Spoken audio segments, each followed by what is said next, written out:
Muy buenas tardes, estimados teleparticipantes. Les damos una cordial bienvenida desde la Unidad de Telesalud del Instituto Nacional de Salud del Niño, líder en pediatría. Me es grato presentar el día de hoy a la doctora Débora León Amenero, médico psiquiatra con su especialidad en psiquiatría infanto-juvenil y psicoterapia cognitivo-conductual. Actualmente desempeña labor asistencial en el servicio de psiquiatría de nuestro instituto, lo cual para nosotros es algo muy satisfactorio. Ella tratará el tema abordaje del bullying. Queda con usted la doctora Amenero. Puede iniciar, doctora. Listo, muchísimas gracias, licenciada Melba. Un gusto poder participar de esta telecapacitación y agradezco la invitación nuevamente para el tema para el abordaje de un tema tan importante como lo es el bullying. Un momentito, voy a comenzar con compartir la pantalla. Listo. No sé si ahí se observa. Sí, se observa bien. Sí, listo. Muy bien. Sí. Listo, buenos días. Sí, a continuación vamos a tratar el tema de cómo abordamos el bullying realmente desde las instituciones, básicamente desde las instituciones de salud. Ahora, antes de hablar de cómo abordar el bullying, primero tenemos que comenzar conociendo qué es el bullying y si es que realmente hay algo que se conozca como bullying. Total, el tema de conflictos interpersonales pues es propio de nuestra naturaleza y nacen en la infancia, ¿no? El hecho que haya conflicto entre dos personas es algo completamente natural, así que ¿por qué considerar el conflicto entre dos niños como bullying? Total, el conflicto de alguna manera y la resolución de problemas ayuda a los niños a mejorar. Una cosa es conflicto entre dos personas y otra cosa es el bullying. El bullying ha llegado o puede llegar a tener consecuencias tan graves como la noticia que recibimos el año pasado, que fue un tema bastante mediático, el de una nena de 12 años, víctima de bullying de acuerdo al papá, en que cayó del cuarto piso del colegio y terminó con graves complicaciones en su salud. Bueno, pero no es para tanto. Realmente este es un caso aislado, todos hemos pasado por esto. Sí puede llegar a tener consecuencias mucho más graves. Quizá no se ve tanto, quizá todos en el momento hemos tenido una situación de conflicto, pero el bullying incluso tiene consecuencias mortales. Este año, en febrero, una jovencita de 14 años, luego de ser golpeada por una compañera, falleció a consecuencias del trauma físico. No fue un evento aislado, es decir, ella venía sufriendo de agresión física y verbal por parte de esta compañera hasta la muerte. Pero bueno, solo sucede en chicos con problemas familiares. Si mi hijo fuera maltratado, me lo diría. Si mi paciente fuera maltratado, quizá me lo diría. No necesariamente. El año pasado, un adolescente de 12 años en Estados Unidos, procedente de una familia aparentemente bastante saludable, con quienes había un buen vínculo, papá, mamá y dos hermanas mayores, se suicidó, se ahorcó, después de haber venido siendo acosado sistemáticamente por sus pares. Entonces, el bullying puede llegar a tener graves consecuencias. Sin embargo, antes de hablar del bullying y consecuencias mortales de las mismas, hablemos de violencia en general, ¿no? Realmente nuestros niños y adolescentes en nuestro país lamentablemente están muy acostumbrados, por así decirlo, a visualizar o a vivir ellos mismos la violencia y lamentablemente en nuestra sociedad lo está. De acuerdo al Observatorio Nacional de Violencia contra Mujeres y los integrantes del grupo familiar, 66.2% de nuestros niños y adolescentes han sufrido alguna vez en su vida algún tipo de violencia. Es un número bastante elevado, sobre todo si consideramos que casi el 50%, 47.4% de nuestros chicos en el último año han sufrido algún tipo de violencia. 3/4 de los niños y adolescentes han sufrido violencia físico-psicológica en el salón de clases, lo cual es un número bastante alarmante. 75% de todos los estudiantes en el salón de clase han sido agredidos en algún momento y 1 de cada 5 han golpeado a un compañero de clase. Esto significa que al menos 1 de cada 5 niños probablemente haya sufrido también de algún tipo de agresión física, sin hablar de bullying, pero ya estamos hablando de violencia en el entorno académico, que en teoría es el entorno donde se deben sentir, además del hogar, más protegidos nuestra población infanto-juvenil. Ahora, Son números grandes. Sin embargo, de estos, ¿cuántos llegan a solicitar ayuda? Solo el 1.8%. El 1.8% de nuestra población buscó ayuda en una institución especializada, no necesariamente institución de salud, ya que de este 1.8% solo un tercio se comunicó con una institución de salud. Entonces, de los pacientes que nos llegan a consulta o a los distintos establecimientos de salud y que nos llegan a decir que están sufriendo algún tipo de violencia, es el tercio del 1.8% del total de niños y adolescentes que están sufriendo algún tipo de violencia. Y de ellos, en gran parte, el bullying. El bullying, lamentablemente, es una de las condiciones más invisibilizadas que existen, porque si bien se escucha, no se le llega a tomar mucha importancia por los distintos mitos que existen asociados a ello. Lamentablemente el hecho que sea invisibilizado, es decir, que no se le dé la importancia, hace que no se hagan las denuncias pertinentes y no se anule el bullying. Y esto lo vemos con las estadísticas, es decir, se ha visto de acuerdo al portal CICB, que es un portal web del Estado donde se realizan las denuncias. El año pasado se reportaron 2.500 casos de bullying. Es un número bastante alto, porque si calculamos más o menos por día académico es alrededor de 10 casos de bullying reportados al día. Sin embargo, de acuerdo a la ONG Bullying Sin Fronteras en la zona Perú, se identificaron más de 15.000 casos entre el 2020 y 2021, época de pandemia, época en la cual el ciberbullying puede haber llegado a ser muchísimo más intenso y probablemente siga hasta la actualidad. Entonces, vemos una brecha bastante importante entre los casos reportados de manera formal y los reportados a través de esta organización. Por lo tanto, el bullying está presente, sin embargo, aún no estamos haciendo, lamentablemente todavía, no estamos haciendo lo suficiente para cortarlo. Ahora, ¿qué es el bullying de por sí? Primero vamos a definir algunas nociones: agresividad y violencia. Agresividad es una característica, una respuesta innata del ser humano con características defensivas, es decir, cuando una persona se siente agredida, la manera de proteger su integridad físico, mental o a quienes o aquello que él protege, pues va a ser mediante agresividad. Eso es completamente natural. Otra cosa es la violencia. La violencia es una conducta no innata, es algo aprendido a lo largo de la vida que tiene como finalidad someter, controlar y establecer algún tipo de poder sobre una víctima. La violencia no tiene características defensivas. El acoso viene a ser entonces un comportamiento violento sistematizado. Es decir, el acoso es violencia, es decir, una conducta agresiva aprendida que tiene como finalidad intimidar, controlar o provocar daño, es decir, la finalidad de la violencia, pero sistematizada. Ahí está el mayor complicación y el por qué es tan peligroso el tema del acoso. Y el bullying viene a ser un tipo de acoso entre pares. El bullying viene a ser entonces un acoso que recibe o acoso que recibe un estudiante en forma reiterativa por parte de uno o varios estudiantes que tiene como objetivo intimidarlo, excluirlo o discriminarlo y tiene como finalidad o como consecuencia, perdón, atentar contra su dignidad y se le priva del derecho de gozar un entorno escolar libre de violencia. Entonces, no todas las conductas agresivas entre pares se va a considerar como bullying. La agresión puede tener una connotación de defensión, manera de resolver algún tipo de conflicto, quizá de manera no saludable, pero queda como una conducta. No todas las conductas violentas entre pares va a ser bullying. Para que hablemos de bullying tenemos que hablar de un acoso, es decir, un daño o violencia sistematizada.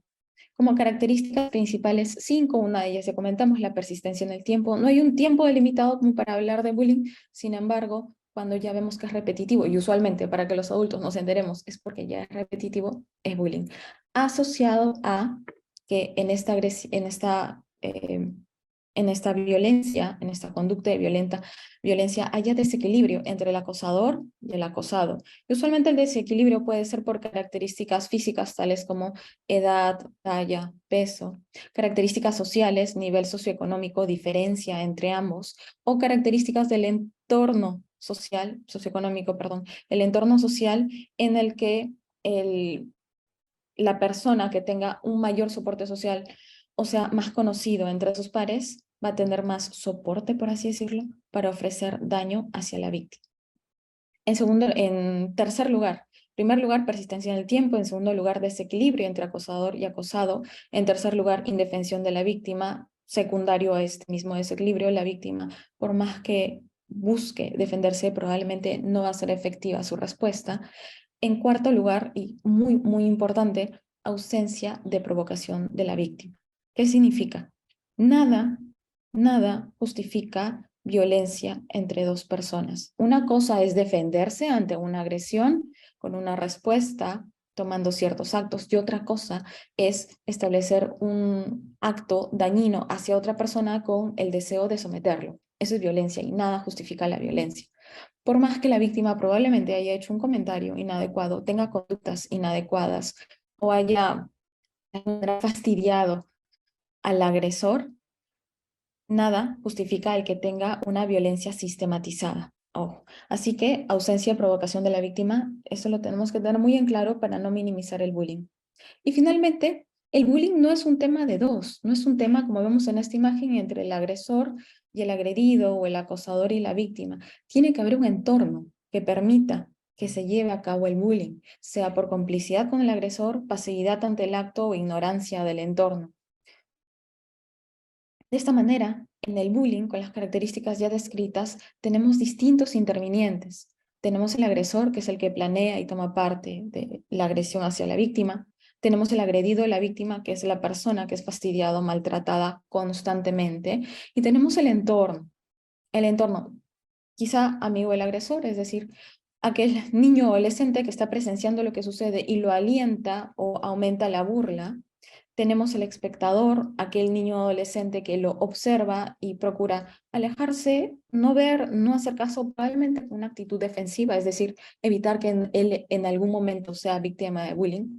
Y finalmente tenemos el espectador o espectador valiente, aquel que se da cuenta de lo que sucede y busca detenerlo, o algo más saludable es buscar un adulto que resuelva este conflicto. Para que nosotros podamos detener el bullying, no basta con trabajar únicamente con el agresor o únicamente con la víctima. Tenemos que trabajar dentro de lo posible con los intervinientes que nosotros identificamos para cortar el bullying. Y algo muy interesante, por así decirlo, es que el bullying de todas maneras es un tipo de interacción humana no saludable, pero es una interacción humana y como tal es dinámica. Los roles en el bullying pueden variar. Las conductas son intercambiables. El que es agresor puede haber sido en algún momento víctima y el que es víctima se puede convertir agresor, no necesariamente como en la imagen de su agresor, pero sí agresor de otra persona, haciendo que el bullying se propague. Entonces, si nosotros cortamos el bullying o el ciclo de bullying entre los intervinientes que hemos encontrado, vamos a evitar que esto se propague hacia otros niños y adolescentes y como consecuencia vamos a proteger la salud física y mental de nuestros niños y adolescentes. Porque es muy importante esto de que es dinámico, en que no necesariamente son roles intercambiables entre agresor y víctima, sino también entre los espectadores, y nosotros como espectadores tenemos un rol importante. De nosotros va a depender, sea como padres, profesores o profesionales de la salud, poder ayudar a que los chicos se den cuenta que su conducta no los define y que si ellos se están comportando como están teniendo una conducta violenta o están teniendo una actitud de víctima, esto no los hace víctimas o no los hace agresores. Esto los hace como personas que necesitan ayuda para generar el cambio. Y eso es muy importante porque los niños y adolescentes están en proceso de desarrollo de su concepto. Y si ellos los etiquetamos de alguna manera como adultos cuidadores primarios, ellos van a crecer con este concepto y estas conductas se van a venir repitiendo en un futuro. Entonces, nuestro rol como parte del entorno es primordial para detener el bullying. Ahora, para poder detenerlo, tenemos que poder identificarlo. Ya sabemos en qué consiste, qué características tiene, quiénes forman parte del mismo. Sin embargo, ¿qué tipo de bullying podemos encontrar? El más frecuentemente evidenciable es el bullying físico. Bullying físico implica agresión física hacia la otra persona o hacia sus pertenencias, que puede ser golpear, empujar, escupir a la otra persona o romper, tirar, esconder propiedad ajena. Es más frecuente entre varones y es más frecuente en primaria. El bullying verbal Es más frecuente entre mujeres y más frecuente en secundaria y va, como su nombre lo dice, una agresión verbal, una violencia verbal sistematizada mediante insultos, eh, básicamente es insultos o términos que denigren la integridad de la otra persona. El bullying psicológico es como un tipo de bullying verbal, pero es más dirigido. Va hacia aquellas características personales o situaciones sociales en la otra persona que sabemos que le va a generar un dolor específico. Por ejemplo, hablar sobre alguna parte del aspecto físico que sabemos que la otra persona siente malestar al respecto, o hablar sobre su familia o alguna enfermedad. El bullying social viene a ser en función a cómo se excluye a la persona del grupo social. Puede ser de manera directa, es decir, literal, sacándolos de un grupo, sacándolos del grupo de amigos, o de manera indirecta, la ley del hielo, o quizá escuchando lo que ellos tienen que decir, pero haciendo caso omiso o haciendo burlas a sus comentarios. Al ser social, usualmente se agrupa hacia una persona. El bullying sexual viene a ser el acoso sexual entre pares que puede ir en función a tocamientos, palabras inadecuadas o hasta ir en contra de la orientación sexual de las otras personas. Y finalmente el bullying cibernético, tan nocivo. A diferencia de los otros tipos de bullying que usualmente se da en el ambiente académico, donde están obviamente todos los chicos cerca, en este caso no tiene barreras de espacio, no tiene barreras de tiempo. Se puede presentar todo el día, todos los días, y lamentablemente suele ser en masa, es decir, una vez que una persona comienza a hacer bullying cibernético a otra, usualmente mediante las redes sociales, el resto comienza a validar, por así decirlo, los comentarios inadecuados o la agresión de este agresor, y lamentablemente es anónimo la mayoría de las veces. Entonces, el bullying cibernético suele pasar desapercibido y termina siendo más nocivo porque no tiene barreras de tiempo, no tiene barreras de espacio, puede pasar por lo mismo, no solamente fuera del colegio, sino pasar hacia otros colegios o instituciones donde tenía la red social de soporte el adolescente que ha sido víctima, finalmente es anónimo, por lo tanto es bien difícil de cortarlo. Entonces vemos, bullying es un problema de salud física y mental, que puede llegar a tener, como vamos a ver un poco más adelante, consecuencias a largo plazo, pero que felizmente es prevenible. Entonces, es por eso que es tan importante el poder tener estas, y agradezco nuevamente la invitación a este tipo de presentaciones en las cuales podamos cortar el bullying y cuidar así la salud física y mental de nuestros chicos. ¿Cómo abordamos el bullying entonces? En primer lugar, la prevención, promoviendo la detección temprana. Y en segundo lugar, manejándolo, tomando acción, que va a ser con el adolescente, niño o adolescente, interviniendo y brindando soporte, y con la familia. En primer lugar, la prevención. Para poder prevenir algo, primero tenemos que saber de qué se trata, y para eso esta presentación, información preliminar del bullying, y en segundo lugar, romper mitos y creencias. Ya vimos la información preliminar, muy chiquitito, 2 diapositivas, pero sí me gustaría que podamos ir trabajando con algunos mitos o algunas ideas que probablemente todavía tenemos y tenemos que ir erradicando. Solo sucede en chicos con problemas familiares, todos pasamos por esto. Este tipo de ideas minimizan el problema y definitivamente son falsas. Puede suceder en cualquier tipo de adolescente y no todas las personas pasan por eso y no todas tienen que pasar por eso. La víctima se lo ha buscado, hay quienes merecen acoso, hay chicos que fastidian, hay chicos que no entienden el no. Esto lo único que hace es estigmatizar a la víctima. Si vemos un niño o adolescente que tiene una conducta problema y que está generando rechazo en sus compañeros, pues no es un niño o adolescente que merezca abuso, es un niño o adolescente que necesita ayuda, guía, por algo debe estar pasando o quizá alguna guía necesita, no acoso entre sus pares. Es una vía normal para resolver conflictos, ayuda al niño a mejorar. Esto solamente enfatiza la utilidad del acoso. Hay otras formas de resolver conflictos y hay otras formas en que el niño tiene o va a ir aprendiendo a desarrollarse, los niños y las niñas. Bueno, el agresor es solo un niño, no mide las consecuencias, no se da cuenta de lo que hace. Los niños y niñas tienen la capacidad desde muy temprana edad, uno, identificar el no. Conforme vayan creciendo van a poder identificar lo que es bueno y lo que es malo y más adelante lo que es saludable para ellos y para el entorno. No podemos minimizar la responsabilidad de los chicos. Y finalmente, lo mejor es mantenerse al margen y no acusar, vamos a protegernos.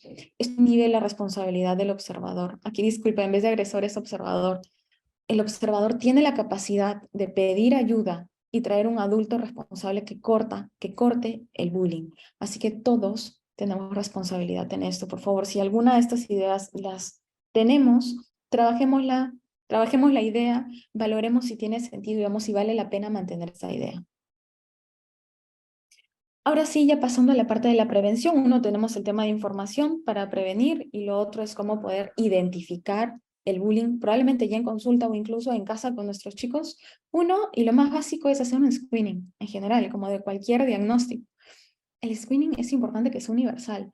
A todos nuestros niños, niñas y adolescentes de manera sistematizada, es decir, al menos una vez al año, valdría la pena entablar el diálogo respecto a cómo están yendo en el ambiente académico, sobre todo en el área social. Obviamente vamos a poner especial atención a nuestros niños y adolescentes en riesgo. Sin embargo, a todos vale la pena en algún momento preguntarles. Procurar que sea de una manera general, no muy invasiva, tampoco muy direccionada para promover el vínculo, pero sí preguntarles, me gustaría saber cómo te van al colegio, cuántos buenos amigos tienes, te sientes asustada en el colegio o a quién le pedirías ayuda en caso lo necesitaras.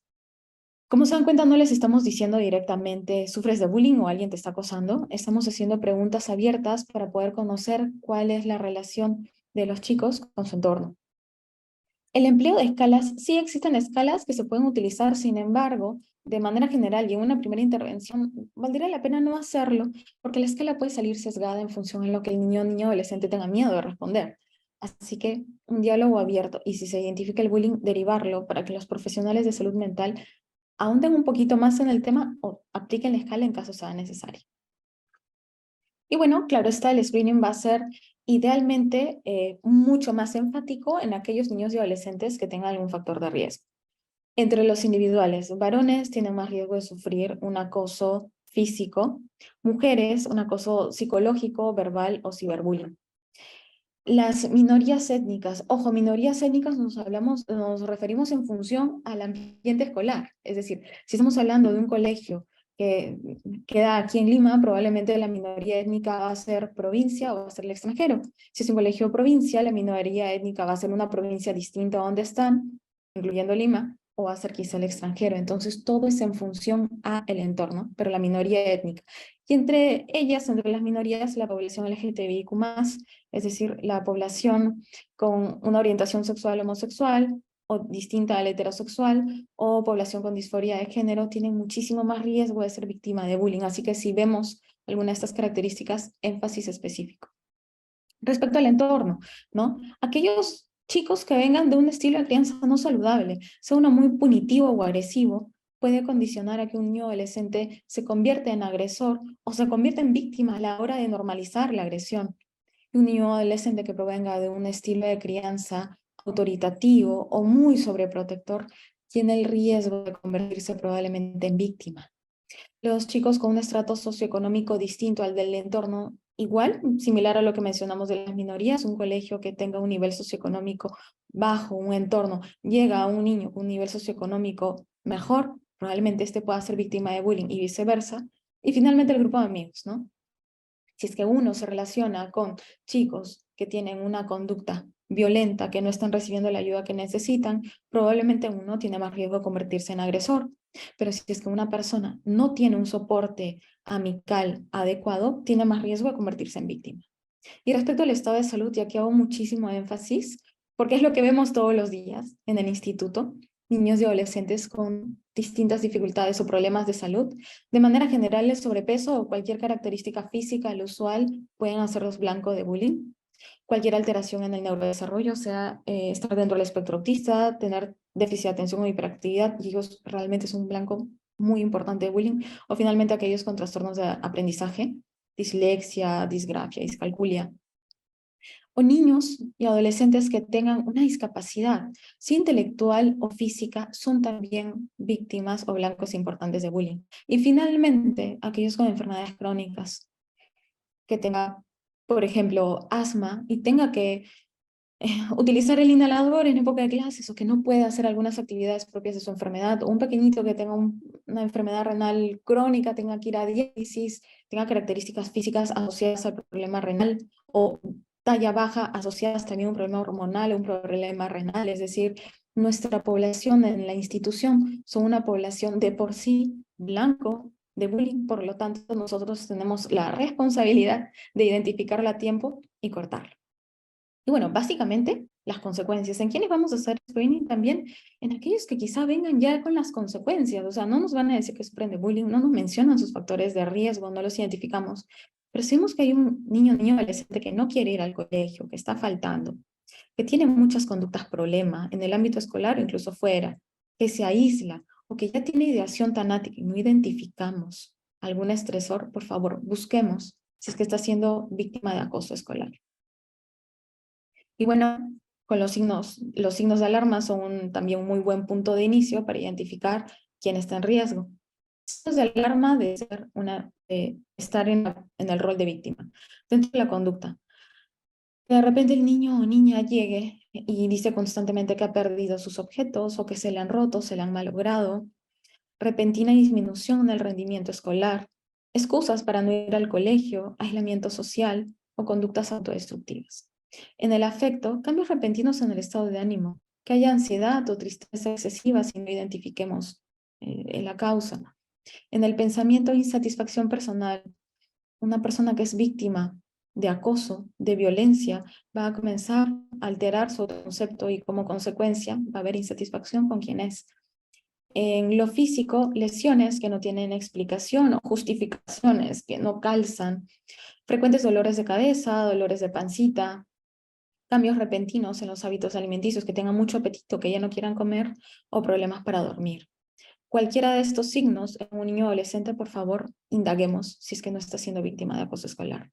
Y signos de alarma de que un niño o niño adolescente sea un agresor o que se pueda convertir en un agresor, es que son niños que son cada vez más agresivos, más violentos, que se involucran en agresiones físicas o verbales, es decir, quizá no sabemos que es agresor en un ciclo de bullying, sin embargo, hay constante quejas de que están siendo agresivos o son agresivos con los hermanitos. Aquellos que son enviados con frecuencia a la dirección, aquellos que no pueden explicar cómo obtuvieron pertenencias o dinero, o aquellos que culpan a otros de sus problemas, ¿no? Y ahí viene el segundo punto del pensamiento, no asumen responsabilidad por sus actos, o los minimizan o justifican. Y finalmente, sean competitivos y se preocupen en exceso por su reputación y popularidad a costa de los otros niños, también son un signo de alarma importante. Y finalmente, en la parte social, si es un niño o adolescente que sabemos que se junta con otros niños o adolescentes que están acosando, él tiene muchísimo riesgo de ser un acosador. Así que si identificamos alguno de estos signos de alarma, factores de riesgo, alguna de las consecuencias, en ellos hagamos un especial screening a fin de identificar quiénes puede ser que estén en riesgo o estén siendo víctimas de bullying. Y aquí viene el segundo punto, el manejo. Para el manejo del bullying vamos a trabajar tanto sobre el niño o niña adolescente como sobre las familias y la sociedad. Lo que vamos a hacer sobre el niño, niña adolescente. En primer lugar, recolectar información. Ya a través del screening identificamos que estaba en riesgo, probablemente ya ha salido el dato de que está siendo víctima de acoso. En este caso, lo que nos tocaría sería identificar cuál es el tipo de bullying. Usualmente no viene aislado, usualmente no es solo bullying psicológico, puede venir asociado a bullying social o bullying verbal, no es solo bullying físico, puede venir asociado también de bullying verbal en el momento y en cualquiera de los casos puede haber ciberbullying, así que identificar otras formas siempre. Dos, identificar las circunstancias en las cuales ha sucedido, el lugar, en qué momento, e identificar con qué personas cuentan los niños, niñas o adolescentes para que reciban la ayuda o el apoyo oportuno. De nuevo, no es un checklist, no es que le vamos a hacer una serie de preguntas esperando tener unas respuestas muy claras de lo que ellos sienten o piensan. Tiene que ser un diálogo abierto lo más natural posible, respetando los silencios y los tiempos del niño adolescente. Y el diálogo va a ser en función a cada niño adolescente. Es decir, si vemos ciertas características en su personalidad que probablemente no permite que haya un diálogo muy fluido, lo vamos a respetar y vamos a ir a su momento porque la idea es ayudarlos. Y la única manera de ayudarlos es que haya un buen vínculo. Por lo mismo, cuidar confidencialidad. La información que nos den los chicos queda solamente para nosotros, a no ser que ponga en riesgo la integridad física de ellos y de otra persona, físico-mental de otra persona directamente y tenga que haber una intervención inmediata, no hay necesidad de compartir toda la información con los cuidadores primarios. ¿no? Sin embargo, esto se le tiene que decir al cuidador. Ojo, se les dice que hay información que va a quedar en confidencialidad y preguntarles si están de acuerdo con ello. La manera de hacerlo sería preguntarle directamente, de manera lo más natural posible. Me gustaría saber qué es lo que sucedió, cuándo, cómo y qué haces en ese momento. Básicamente para ver qué recursos y qué habilidades tienen nuestros chicos y ver cuáles podemos ayudarles a construir en consulta. En general, esto se va a ver probablemente ya en terapia, pero de manera básica, enseñar que tienen que alejarse inmediatamente. Si están siendo víctimas de acoso de cualquier tipo, mantener distancia y avisar a un familiar y a un maestro idealmente, pero si es que no, a uno de los dos. Si es que no, que ya han avisado y que no se han escuchado o que no han sentido que había una respuesta, reincidir en el aviso o avisarle a otro familiar o a otro maestro, pero siempre tienen que aprender a pedir ayuda porque tienen que aprender que están solos. Por otra parte, explicarles que hablar con el adulto no va a ser básicamente o únicamente para recibir ayuda, sino para detener el ciclo del bullying. Si es que se detiene el ciclo que él está viviendo o ella está viviendo, va a permitir que éste no continúe con otras personas. En caso de ciberbullying, enseñarles a no responder los mensajes, mantener evidencia, es decir, los mensajes o, sí, básicamente usualmente son mensajes o fotos, mantener evidencia, es decir, hacer screenshots de lo que ellos hayan recibido y bloquear al o los contactos.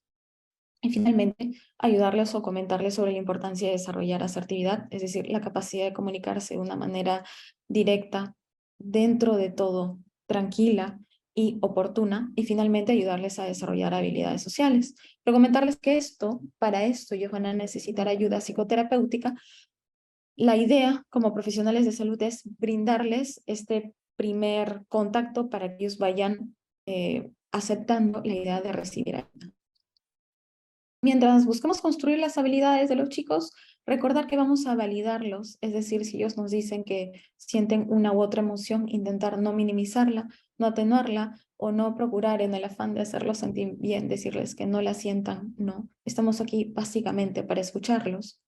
Cuando nosotros les digamos algo, evitar emitir juicios de valor sobre las personas. ¿Qué significa? Evitar decir, es un mal amigo el que no te está defendiendo o es mala persona aquella que te está agrediendo. Todos son niños, niñas y adolescentes que necesitan ayuda. Incluso, y quizá con mucha más razón, el agresor, el espectador y él mismo. Si nosotros emitimos juicios de valor, no vamos a permitir o vamos a conllevar a que este niño o adolescente ya esté yendo con una actitud muy crítica o quizá agresiva o violenta hacia las otras personas y no le vamos a permitir sanar. Finalmente, el seguimiento, ¿no? Vamos a ayudarles a recolectar información, vamos a ayudarles a construir habilidades y una vez que ya captamos el caso, es importante que cada cierto tiempo, como cualquier diagnóstico médico o en cualquier atención de salud mental, hacer seguimiento, ver cómo está avanzando el tema del bullying, si se está deteniendo, si es que está incrementándose para poder trabajar en función a ello. Y bueno, finalmente con los niños y adolescentes en consulta, o en casa, incluso una vez que hemos identificado que hay riesgo, tenemos que garantizar la seguridad. Uno, ver si está en riesgo inminente, trabajar al respecto. Dos, identificar si ha sido víctima de abuso, además de abuso físico o abuso sexual. Tres, identificar la actitud que la familia, identificar la respuesta del colegio, para ver cómo podemos hacer para ayudar tanto a la familia como al colegio en cortar el ciclo del bullying. ¿Y cómo vamos a hacer eso? Pues derivando a las entidades correspondientes, si es que estamos en consulta, pues trabajar con MAIS, con el módulo de atención a maltrato infantil, trabajar con servicio social, derivación a psiquiatría, sea por consulta externa o en caso de ideación suicida, a emergencia de salud mental, y por psicología para que puedan llevar el apoyo psicoterapéutico correspondiente. Si es que se está en casa, garantizar la seguridad del niño, niña o adolescente. También buscar apoyo con su pediatra, buscar apoyo por psiquiatría o por psicología para restablecer la salud física y mental de los niños y adolescentes. Garantizar la seguridad en el colegio y garantizar la seguridad en casa. Y bueno, y finalmente, el trabajo con la familia. Es importante la familia porque, como hemos visto, el bullying va a existir en función a cuanto nosotros lo permitamos. Así que si trabajamos con la familia, tenemos toda la posibilidad de cortar el bullying. ¿Cómo? Uno, identificando la información que manejan mediante la entrevista. Dos, preveyendo la información en consulta. Y para esto es la información que estamos preparando para ustedes. Que ellos sepan qué es el bullying, los intervinientes, la forma de bullying y las complicaciones del mismo, va a permitir empoderar a la familia en el manejo del bullying y se van a dar cuenta que ellos tienen toda la capacidad y la responsabilidad como cuidadores primarios de cortarlo. Ahora, ¿cómo hacer esto? Pues brindar recursos a la familia, recursos sobre la información, sobre la responsabilidad de las instituciones educativas, sobre las líneas de ayuda con las que cuentan y sobre las derivaciones pertinentes. Respecto a la responsabilidad de las instituciones educativas, existen protocolos, felizmente. Hay un decreto supremo del año 2018 en el cual se ven los lineamientos para la gestión de convivencia escolar, prevención y atención de la violencia contra niños, niños y adolescentes. Este lineamiento ha sido marcado en el protocolo para la atención de la violencia escolar. Este protocolo es bastante completo, realmente, y es de acceso al público. Es muy fácil encontrarlo. A ver, vamos a buscar. Vamos a aprovechar en buscar ahorita en Google. Compartir. Listo. Ahí se ve la pantalla, perdón. Google. Sí. Listo. Gracias. Entonces en Google simplemente ponemos, ay, perdón. Sí, aquí está. Protocolo violencia escolar. Entramos donde dice el link de Minedu. Y está acceso al público. Es un PDF, es bastante completo, no es muy largo y podemos identificar el protocolo que manejan los colegios para que nosotros sepamos también cómo comunicarnos con los colegios y cuáles son las responsabilidades del mismo y como docentes saber cuáles son nuestras responsabilidades en el cuidado de en la protección de la integridad de los niños y adolescentes. Y es muy interesante este protocolo porque habla de violencia, no solamente de violencia entre estudiantes, sino del personal de la institución hacia estudiantes, incluso de familiares hacia estudiantes. Este protocolo tiene todo su marco normativo y la ley esta de aquí, 29719, la ley que promueve la convivencia sin violencia en instituciones, es básicamente la ley contra el bullying. Así que existe una ley que protege a nuestros niños y adolescentes. En este protocolo nos habla cuáles son todos los pasos que debe seguir el colegio, el cual no basta con la acción. ¿Qué significa? Con detener el bullying, sino tiene que seguir con la derivación hacia las instituciones correspondientes, sea instituciones, de salud, instituciones legales, etcétera. Tiene que proseguir con el seguimiento del caso, o sea, es responsabilidad del colegio hacer seguimiento en cómo están avanzando los intervinientes del bullying, el agresor y la víctima en las distintas instituciones del Estado y termina con el cierre del caso, es decir, asegurándose que haya terminado el bullying. Es bastante completo, como ven, básicamente protocolo, violencia escolar, PDF y les sale en internet como para que lo puedan revisar. Y es importante que todos sepamos que esto existe, pues básicamente para que podamos compartir esta información con los padres. Y existe, además de este protocolo para la atención de violencia escolar, un protocolo directo de prevención y atención frente al acoso escolar entre estudiantes, donde tanto los padres como los, los profesores, directores, coordinadores del colegio pueden saber cómo actuar, cómo identificar y cómo actuar ante un caso de bullying. La responsabilidad de la convivencia escolar es básicamente del director, del coordinador de tutoría y del responsable de convivencia. Así que si es que no identifican respuesta en el tutor o profesor de ayuda, cuando se identifica un tema de bullying, tenemos que ir más arriba y si es posible llegar hasta dirección. Y lo mismo, si es que la institución educativa no encuentra respuesta en la familia para ayudar a los chicos que son víctimas o agresores en el bullying, la institución educativa puede también buscar la manera de trabajar con la familia para proteger al niño y adolescente, así que los chicos no están solos. En caso no haya respuesta, tenemos recursos también. Sí, en caso no haya respuesta del colegio, tenemos algunos recursos, entre ellos la línea gratuita a nivel nacional, 0880-76888, simplemente se llama y se comunica y puede ser de manera anónima el caso de violencia escolar. Es propio del portal CICB. Y también la página virtual de CICB, www.cicb.pe, uno puede reportar su caso y puede hacerle seguimiento al caso para ver si es que se llega a lograr el cierre. Entonces, como papás, como profesionales de salud, como maestros, tenemos que saber que todo esto existe.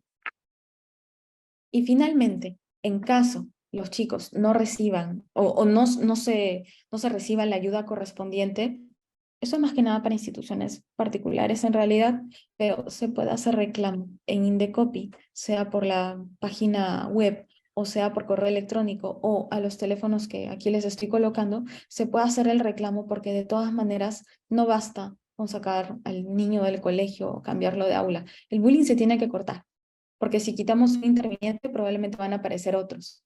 Así que cortar el bullying que está sufriendo mi paciente, mi alumno, mi hijo, va a ser cortar el bullying que pueda sufrir en un futuro otro paciente, otro pequeño o pequeña u otro alumno. Para la página de Indecopi, aprovecho a mostrarles también en Google, colocamos Indecopi, reclamos, es muy directo, reclama virtual. Siguiente, bueno, he leído. Y colegios, y ya está. O sea, es muy directo. Y como ustedes pueden ver aquí, la presentación puede ser de manera anónima.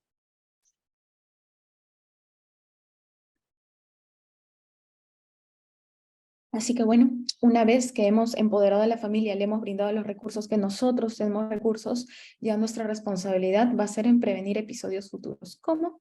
Cuidando la salud mental de nuestros niños, niñas y adolescentes, siempre en consulta. Bueno, ya para terminar, algunas conclusiones, quisiera que estas nociones queden muy claras. Uno, el bullying existe, es acoso, es decir, el bullying es violencia persistente en el tiempo con un desbalance de poder que tiene como objetivo lastimar a la otra persona. Existen diversas formas de bullying, no viene solo, el bullying viene con otras formas usualmente y los intervinientes son agresor, víctima y entorno. De ahí nuestra responsabilidad. Tiene graves consecuencias en la salud física y mental de los intervinientes y por ende de nuestra sociedad, dado que los chicos, niños, niñas, son el futuro de nuestra sociedad y si queremos que nuestra sociedad esté bien, tenemos que empezar por ellos. Así que todos tenemos la capacidad y la responsabilidad de cortar el ciclo del bullying y por ende proteger el derecho de todos nuestros niños y adolescentes, que es vivir sin violencia. Gracias. Muy bien, doctor. Excelente presentación y muy necesaria. Doctora, nos ha llegado una pregunta que le voy a transmitir. Dice, el bullying tiene su origen en el hogar, tanto para el agresor como para el agredido. ¿Qué hacer con la familia? ¿Cómo intervenir con ellos? Claro, es importante que no todo se reduce, no siempre se reduce al hogar. Es decir, es en función al entorno. Y a veces el entorno puede ser muy, muy nocivo, pero de todas maneras sí, el hogar tiene un rol primordial. Trabajar, es decir, comenzar un diálogo. Primero, cortar más que mitos, cortar cualquier idea prefabricada que podamos tener en función a los padres del niño que es niño o niña, que es agresor o que es víctima. Uno considerarlos como una familia que necesita ayuda, una familia que no tiene quizá muchas nociones de cómo ayudar a sus niños y adolescentes. ¿Para qué? Para que podamos tener unos oídos abiertos a las demandas que puedan tener los padres. Ojo, aquí no estamos para decirles a los papás qué hacer o qué no hacer con sus hijos. Aquí estamos para escuchar a los padres, identificar qué conflictos hay dentro de esta familia y en función de identificar el real problema en la familia, derivarlos. Puede que sea un tema de problemas de crianza, porque cada uno de nosotros ha tenido una crianza con sus altos y bajos.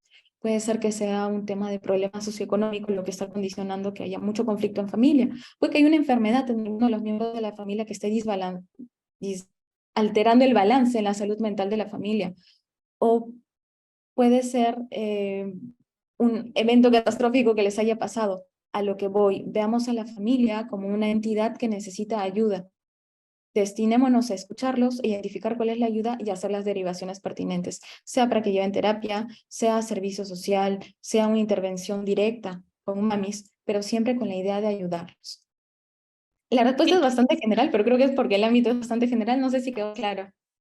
sí, sí, doctora. Es un tema tan amplio que uno no termina, la verdad, de tratarlo en una sola conferencia. Nos preguntan, ¿la conducta agresiva sistematizada, en qué grupo etario se observa con más frecuencia? Depende del tipo de agresión, ¿no? Cuando es agresión física, usualmente en niños antes de la pubertad o en la pubertad.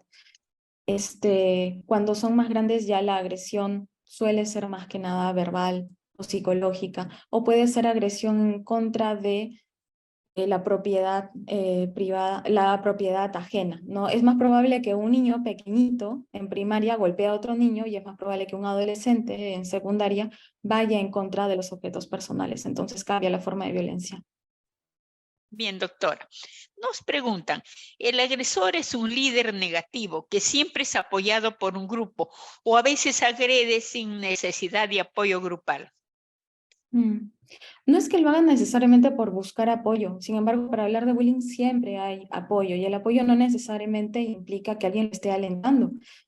El apoyo también es alguien que no defienda o no, sí, no defienda o busque ayuda. Entonces, no siempre va a haber un espectador activo, ojo, por lo tanto, si es que el agresor no tiene aliento grupal, no es estimar o quitarle el rol de agresor, no deja de serlo. Mm. Bien, doctora. Nos preguntan, si el bullying no se trata en la niñez y adolescencia, ¿pueden llegar a ser estos adultos conflictivos? Sí, tanto y en cualquiera de ellos. Ojo, no necesariamente en el agresor. La víctima Ambos. se puede convertir en una persona agresiva. Los espectadores se pueden convertir en una persona agresiva también, o también se pueden convertir en perpetuas víctimas, lamentablemente. Entonces, los problemas en la salud mental están en todos los intervinientes y sí, son a largo plazo. Ya.